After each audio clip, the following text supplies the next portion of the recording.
Good morning बच्चों। Class 10th Hindi first क्षितिज भाग 2 का गद्य खंड। तो आइए आज हम आपको गद्य खंड का फर्स्ट चैप्टर पढ़ाएंगे।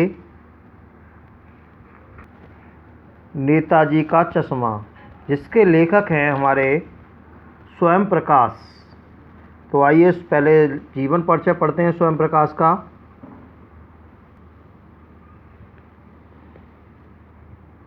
जीवन परिचय।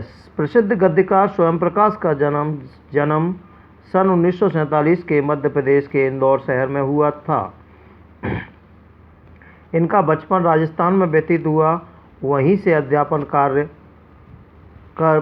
पूरा कर मैकेनिकल इंजीनियरिंग पढ़ाई करके एक औद्योगिक प्रतिष्ठान में नौकरी करने लगे। उनकी नौकरी का भी अधिकांश समय राजस्थान में बीता। स्वैच्छिक सेवानिवृत्ति के बाद वे वर्तमान में भोपाल में रहे। यहाँ से वसुधा पत्रिका के संपादन कार्य में जुड़े हुए हैं। उन्हें अब तक पहल सम्मान बनमाली पुरस्कार, राजस्थान अकादमी पुरस्कार से सम्मानित किया जा चुका है। रचनाएं। स्वयं प्रकाश जी अपने समय के प्रसिद्ध कहानीकार हैं। अब तक उन्हें 13 कहानी संग्रह उपन्यास प्रकाशित हो चुके हैं। उनकी रचनाएं प्रमुख इस प्रकार हैं। कहानी संग्रह: सूरज कब निकलेगा, आएंगे अच्छे दिन भी, आदमी जात का आदमी और साधारण उल्लेखनीय है। प्रमुख उपन्यास: बीच में विनय, ईंधन। इसे भाषा शैली भी है। स्वयं प्रकाश ने अपनी रचनाओं के लिए सरल और सहज एवं भावानुकूल भाषा को अपनाया है। उन्होंने लोक प्रचलित खड़ी बोली में अपनी रचनाएं की हैं। तत्सम, तद्भव, देशज, उर्दू, फारसी, अंग्रेजी के शब्दों को बहुलता से प्रयोग किया है। फिर भी वे शब्द स्वाभाविक बने पड़े हैं।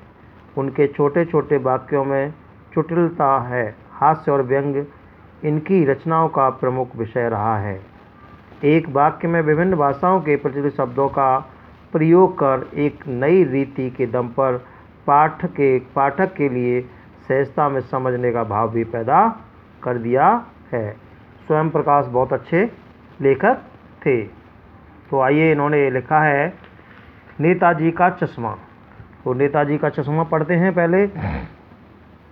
प्रस्तुत कहानी के माध्यम से लेखक स्वयं प्रकाश ने बताना चाहा है कि वो भूभाग जो सीमाओं से घिरा हुआ होता है, देश नहीं कहलाता, बल्कि इसके अंदर रहने वाले प्राणियों और जीव जंतु, पेड़ पौधे, नदी, पहाड़ों, प्राकृतिक सौंदर्य आदि में तारतम्यता स्थापित होने से देश बनता है।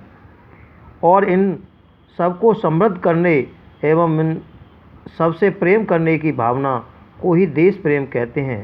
कैप्टन चश्मे वाले के माध्यम से लेखक ने उन करोड़ देशवासियों को योगदान को सजीव रूप प्रदान किया है, जो किसी न किसी तरीके से इस देश के निर्माण में अपना योगदान देते हैं।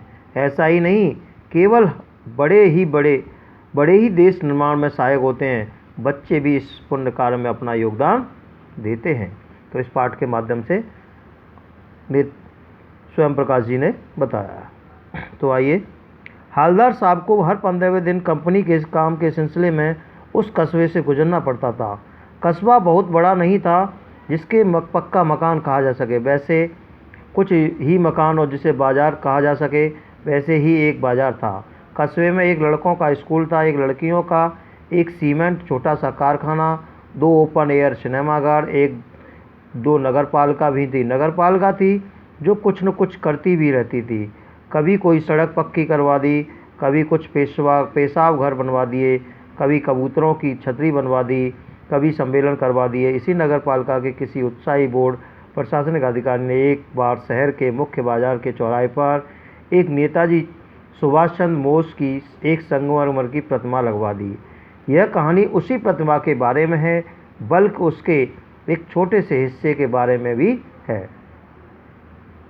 पूरी बात तो अब पता नहीं है, लेकिन लगता है कि देश के अच्छे मूर्तिकारों की जानकारी उन नहीं होने पर और अच्छी मूर्ति की लागत अनुमान और उपलब्ध बजट से कहीं बहुत ज़्यादा होने के कारण काफ़ी समय उपाहों और चिट्ठी पत्र में बर्बाद हुआ होगा।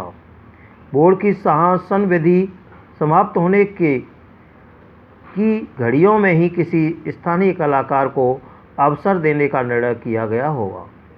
अब और अंत में कस्बे के इकलौते हाई स्कूल के इकलौते ड्राइंग मास्टर मान लिए मोतीलाल जी को यह काम सौंप दिया गया, जो महीने भर में मूर्ति बनवाकर पटक देने का विश्वास दिला रहे हैं। तो यानी कहने का तात्पर्य यह है कि एक हवलदार साहब से तो जो हर 15वें दिन अपनी कंपनी के काम के सिलसिले में आया करते थे, तो उनके कस्बे से गुजरना पड़ता था और छोटे से कस्बे में कुछ मकान भी थे, स्कूल की सीमेंट फैक्ट्रियां, कुछ सिनेमा घर भी थे, नगर पालिका थी, नगर पालिका द्वारा विकास कार्य भी होते थे और प्रशासनिक एक चौराहे पर किसी ने प्रशासनिक अधिकारी ने नगर के चौराहे पर एक संगमरमर की नेताजी सुभाष चंद्र की मूर्ति लगवा दी थी और प्रतिमा लगाने वाले कलाकार की खोज अति लागत लगने और बोर्ड प्रशासन काल कम करने के लिए किसी स्थानीय कलाकार के रूप में यह कार्य स्कूल के ड्राइंग अध्यापक को दिया।